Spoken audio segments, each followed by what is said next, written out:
Jai Hind students, welcome to my YouTube channel. Students, a clear vision backed by definite plans gives you a tremendous feeling of confidence and personal power. The foundation of confidence in virtually every field is preparation. Actually, the history of the human race is the history of ordinary people who have overcome their fears and accomplished extraordinary things. With that positive note, students, let's begin today's session. Today we'll be discussing some very basic and interesting numericals based on simple harmonic motion. So let's start with the first question.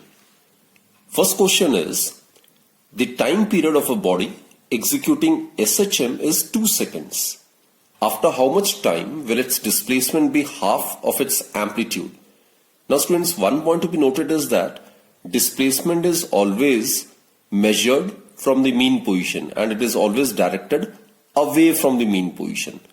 And the equation for displacement of a body executing SHM may be either represented by y is equal to r sine omega t or x equals to r cos omega t. Now here if you assume that initially at t equals to 0, suppose the body is at mean position, right? So in that case, we have to make use of this equation for the displacement, right? So at t equals to 0, suppose y is equal to 0. That is initially the body is at the equilibrium position. So this will be the valid equation which is to be used over here. That is y is equal to r sine omega t. Omega is 2 pi by capital T into small t, right? Here omega is the angular frequency which is 2 pi by capital T. Now students, here it's given that displacement is half of the amplitude, r is the amplitude, so it is r by 2. Therefore substituting these values, what we get is r by 2 is equal to r sine 2 pi by capital T divided by small t, and the time period of the body executing SHM is given to be 2 seconds. So substituting the value of capital 2 as 2 over here, we get like this. So that is r get cancelled. So we get sine pi t is equal to 1, right? So r in fact 1 by 2. Which further implies that sine pi t is equal to sine 30 degree is 1 by 2, isn't it? So it is pi by 6. Sine 30 degree is equal to half. So comparing both the sides, we get pi t is equal to pi by 6 or t is equal to 1 by 6 seconds. So after 1 by 6 seconds, the displacement of the body executing SHM will be equal to half that of its amplitude, right? So this is how the question needs to be done. Okay, now let's proceed to the next question. A point describes SHM in a line 4 centimeter long. Suppose this is the line A, B. These are the two extreme positions, and the distance between them is given to be 4 centimeter. And let us consider this to be the mean position. So this will be 2 centimeter and this will be 2 centimeter. Its velocity when passing through the center of the line is 12 centimeter per second. We are supposed to find out the time period. Now students, look, the particle is executing SHM about its mean position, which is 0.2, between the two extreme limits which are A and B, like this. It is vibrating about its mean position between points A and B, right? So here the amplitude is 2 centimeter. Amplitude is R. It is 2 centimeter, right? Also, the velocity when passing through the center of the line. This is the center of the line which is the mean position. So at the mean position, the displacement is 0. So at y equals to 0, the velocity is given to be 12 centimeter per second. Clear? Now we are supposed to find out the time period. Now V is given, Y is given, and amplitude is given. Students, we are aware the velocity at an instant when the displacement of the particle executing SHM is Y, it's given by omega square root of r square minus y square. That is, V is equal to 2 pi by capital T, omega is the angular frequency, square root of r square minus y square. So let's substitute the value over here. V, it's given to be 12, 2 pi by capital T is to be found, square root of r square minus y square, r is 2 minus y is 0, right? So let's substitute this value over here. So what we get is, it will give us 4, square root of 4 is 2, so we get 12 is equal to 4 pi by t, right? Or t is equal to 2 pi by 6, which is equal to pi by 3.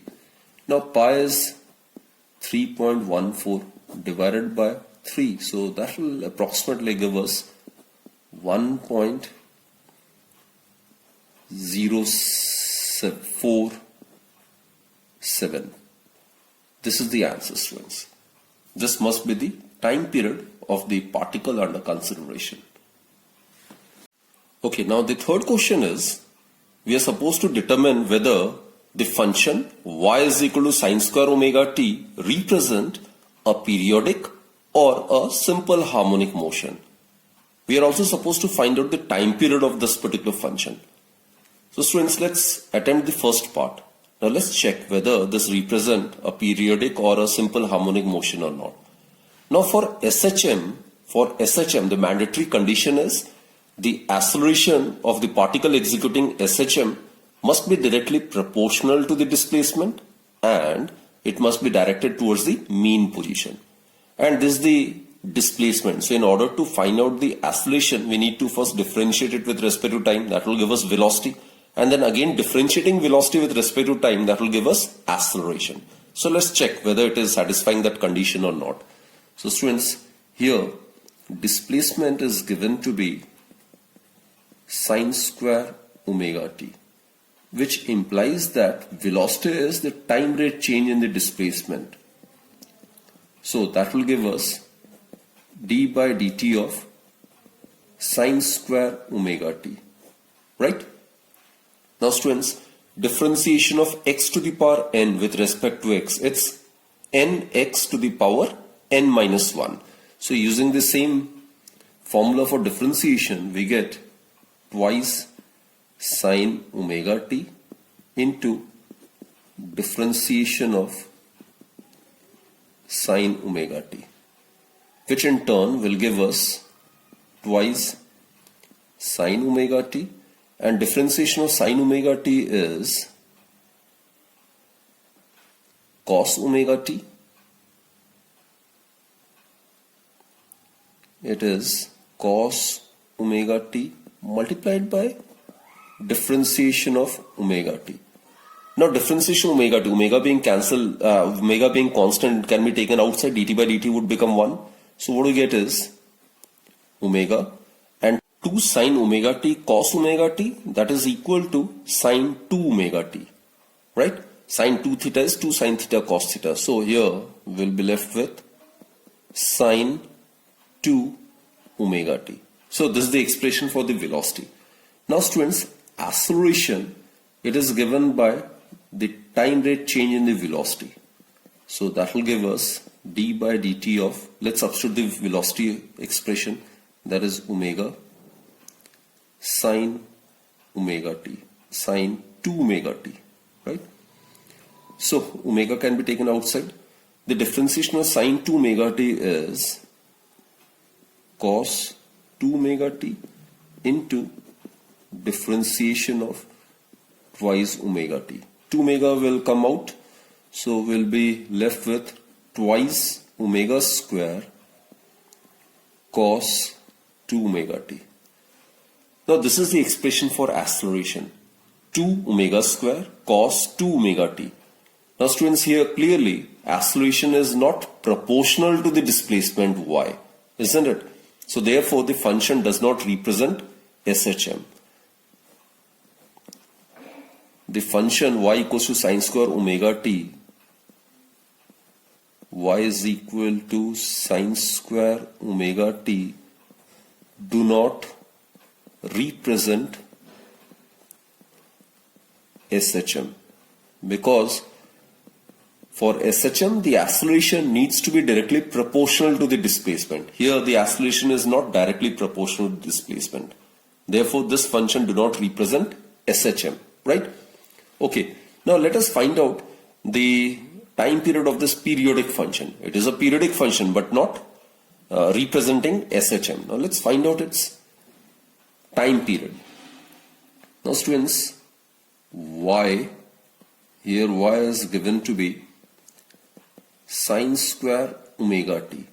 Sine square omega t, it may be written as 1 minus cos 2 omega t divided by 2, right? So it may further be written in this manner, half minus 1 by 2 cos 2 omega t.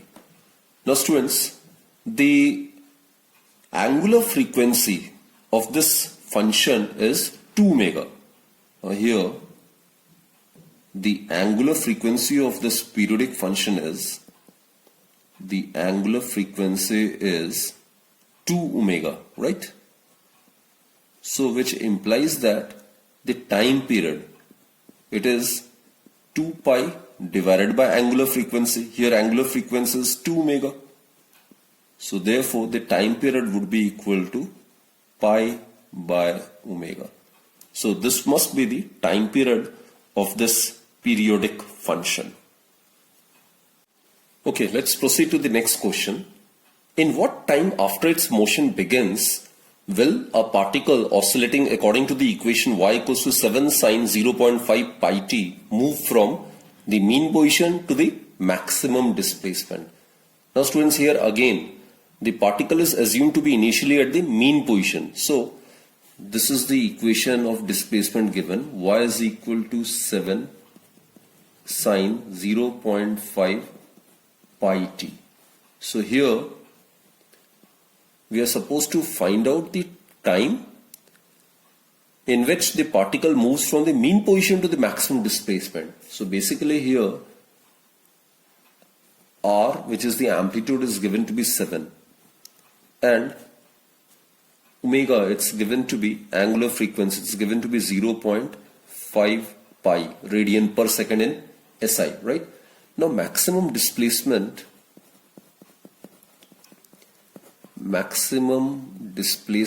means y max, it should be equal to the amplitude, which is equal to r, and which is equal to 7 units, right? So substituting this value over here, what we get is, in place of y we are supposed to write 7 is equal to 7 sine 0.5 pi t, which implies that sine 0.5 pi t is equal to 1. Now sine 90 is equal to 1, so it may be written as sine pi by 2.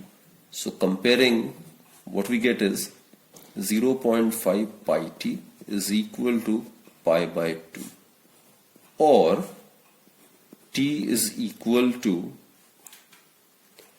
t would be equal to 1 divided by 2 into 0.5, which will give us 1 by 1, that is 1 second. So after 1 second after the motion of the particle begins, it will tend to move from the mean position to the maximum displacement, right?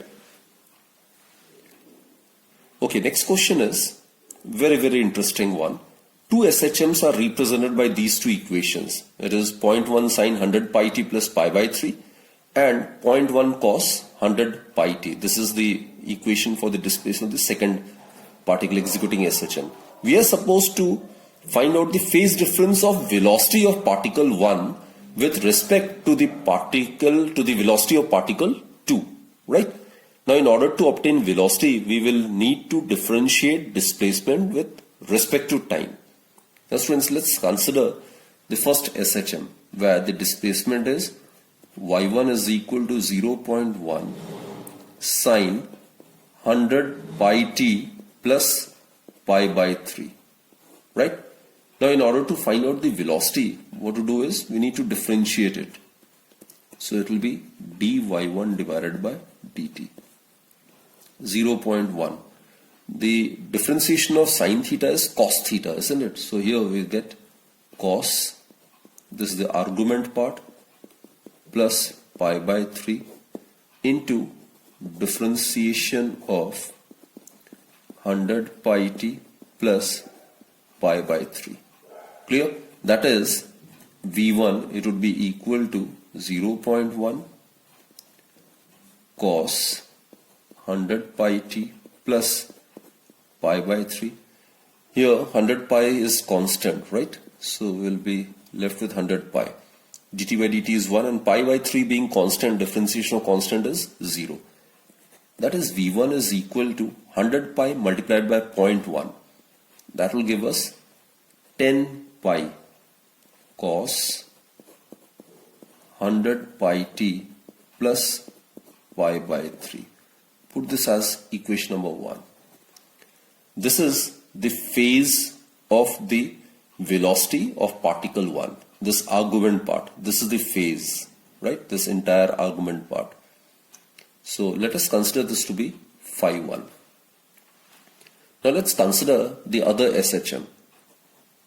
Y2 it's given to be 0.1 cos 100 pi t.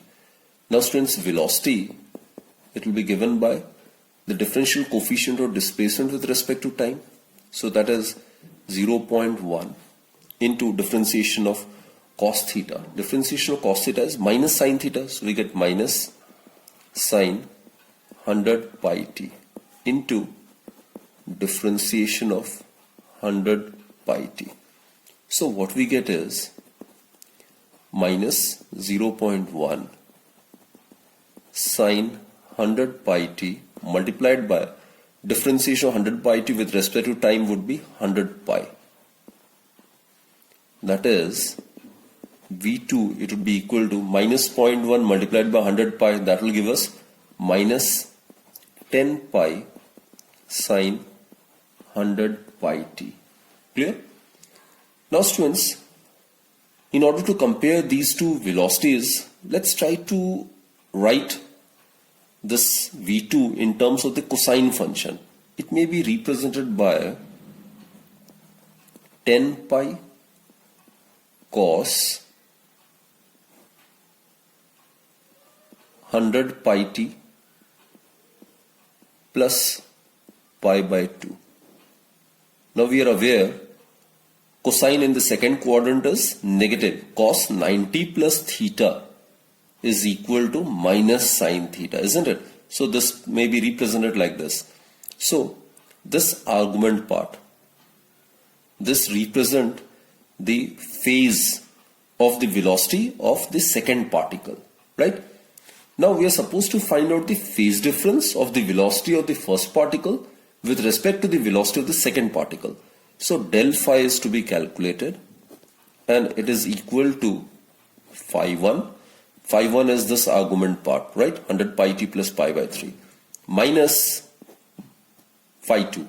This is the phase of the velocity of the second particle under consideration. So 100 pi t plus pi by 3 minus 100 pi t minus pi by 2. So that will give us pi by 3 minus pi by 2. That in turn will give us, it will be 6 minus 2 pi minus 3 pi, that is minus pi by 6. So this is the phase difference of the velocity of particle 1 with respect to the velocity of particle 2. Next question is two springs. These are the two springs. They have the force constants K1 and K2. And a block of mass M is connected to these two springs as shown in the figure. we are supposed to assume the surfaces in contact to be totally frictionless. Now, when it is disturbed from its mean position and released, it will start vibrating, it will start executing SHM. We are supposed to find out the frequency of the oscillation, right? So basically, students, the formula for the time period of a loaded spring. We have discussed it in the theoretical portion. It's given by 2 pi square root of m by k, right? And frequency, it is the reciprocal of time period, so it will be equal to 1 by 2 pi square root of k by m. It is basically the combination of the springs. So k is the resultant spring factor of this combination, isn't it? That we need to find first. Now students, here concentrate on this particular diagram. When the mass m is slightly displaced from its mean position, right, say through a distance y towards left, then the spring, this first spring, will get compressed and the other one on the right will get elongated, and by the same amount, right? So restoring force in this spring, which will get compressed, it will act along this direction,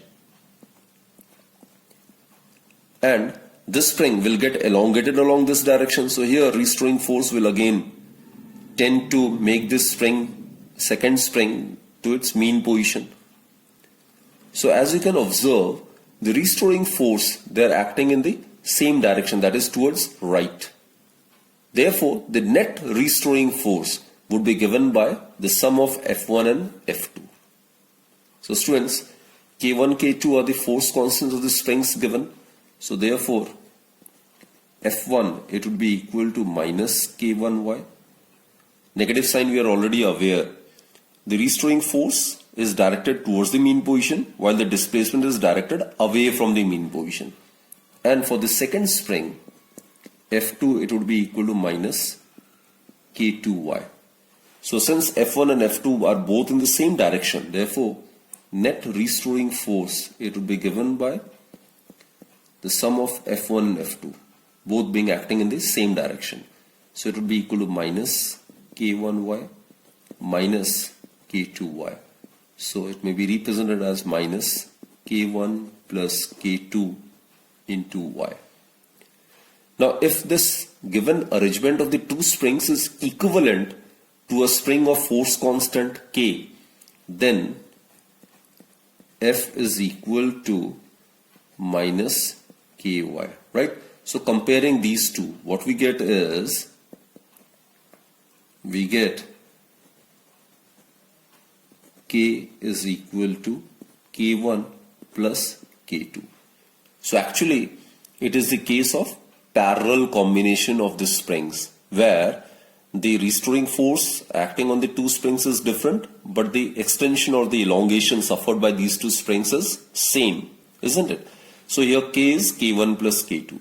Therefore, students, the expression for the frequency of the oscillation of this block would be nu is equal to 1 by 2 pi square root of K is the spring factor of this combination of the springs, which is K1 plus K2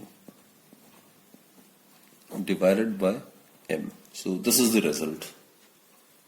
A body weighing 10 gram has a velocity of 6 centimeter per second after 1 second of it starting from the mean position.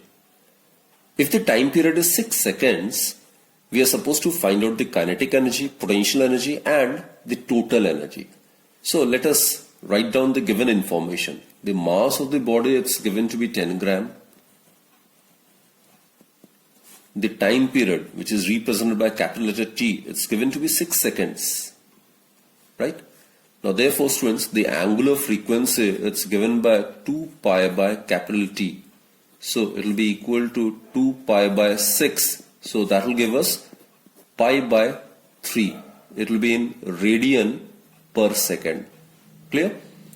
Now, at any time t, the displacement of the body executing SHM, right, that's given by y is equal to r sine omega t.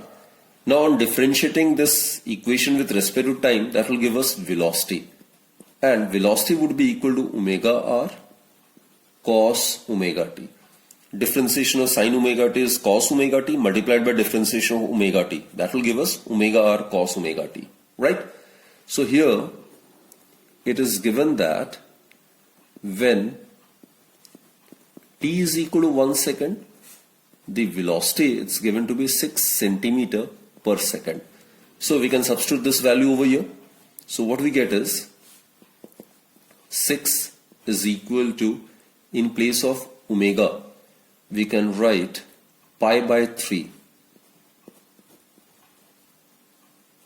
r, this is to be found, into cos omega t, pi by 3, and t is given to be 1 seconds. So it implies that 6 is equal to r multiplied by pi by 3 into cos pi by 3 60 degree. Cos 60 is half, isn't it? So that will give us r into pi by 3 into half, that is pi r by 6, or r, it would be equal to 36 by pi. 36 by pi. It's in gram and the velocity is in centimeter per second. So displacement, the maximum displacement would be in centimeter. Now students, we are aware of total energy, isn't it? Total energy of a particle is always constant, and total energy is given by half m omega square r square. So we are aware of the value of each and every term. So let's substitute it. Mass is 10 gram. Omega square, it is pi by 3 whole square. R square, that will give us 36 by pi whole square. Right? So what we get is pi square, it will get cancelled.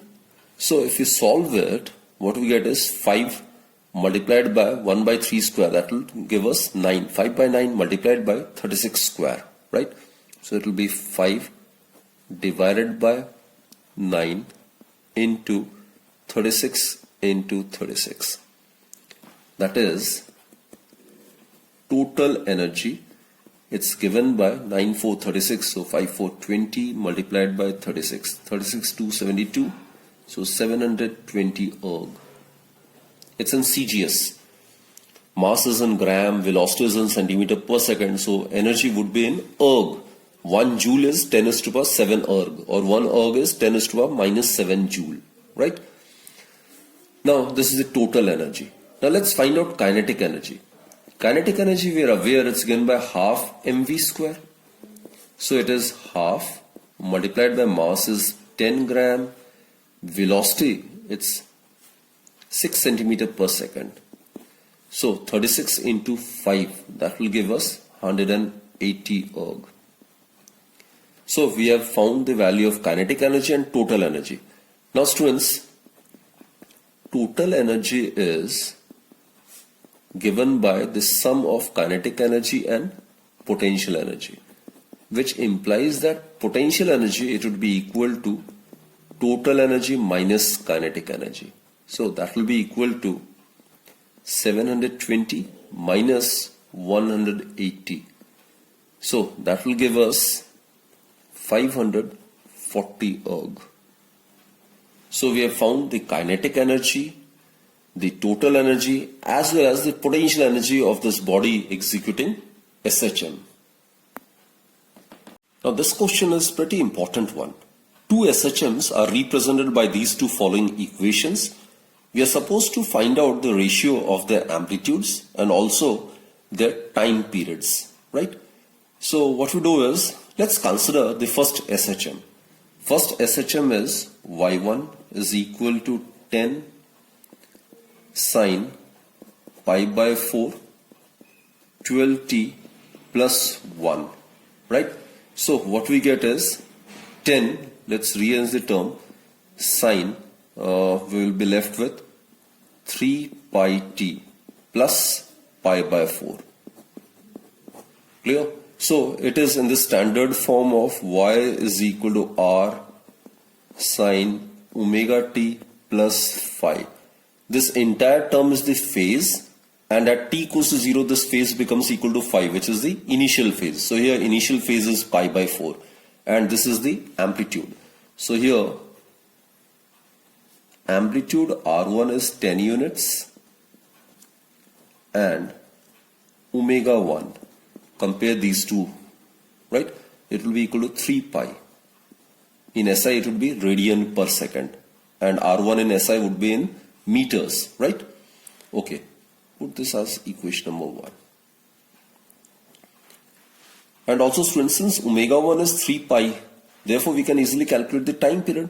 It will be 2 pi by T1 is equal to 3 pi. Pi get cancelled, which implies that T1 it's equal to 2 by 3 seconds. So that's the time period of the first SHM, right? This is the first case. Now let's consider the other equation. Other SHM is y2, it's given to be 5, let's open the bracket. So we get 5 sine 3 pi t plus 5 root 3 cos 3 pi t. Now students, in the theoretical portion we have discussed that SHM can be represented as a linear combination of the sine and the cosine function as well. Like it can be represented as A1 sine omega t plus B1 cos omega t. It can be represented like this also. Here the amplitude of the SHM is given by A, it's equal to square root of A1 square plus B1 square, isn't it? This we have already done in the theoretical portion. Therefore, here A1 is 5 units and B1 is 5 root 3 units.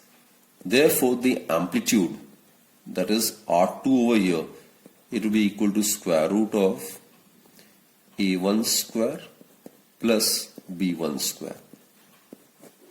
So that will give us 5 square plus 5 root 3 square. So that will result into 25 plus 75. So square root of 100, that will be again 10 units. So R1 is 10 units, R2 is also 10 units, right? Therefore, the ratio of the amplitudes of the two SHMs is equal to 10 by 10, which is equal to 1:1. And now let's find out the angular frequency over here. It is in the form of A1 sine omega t plus B1 cos omega t. So omega is 3 pi. So here the angular frequency is 3 pi, which implies that 2 pi by T2 is equal to 3 pi, or T2 is equal to 2 by 3 seconds. So students, from these two we conclude that the time periods of each of these two motions is same, each being equal to 2 by 3 seconds, right? So students, I hope you have understood all the questions, the basic concepts involved in these questions. And you need to attempt these questions only when your theoretical part is absolutely clear. So let us conclude this particular session, and do join me in my next lecture then, right? So keep watching my videos and always be happy and have that positive approach in your life. Thank you.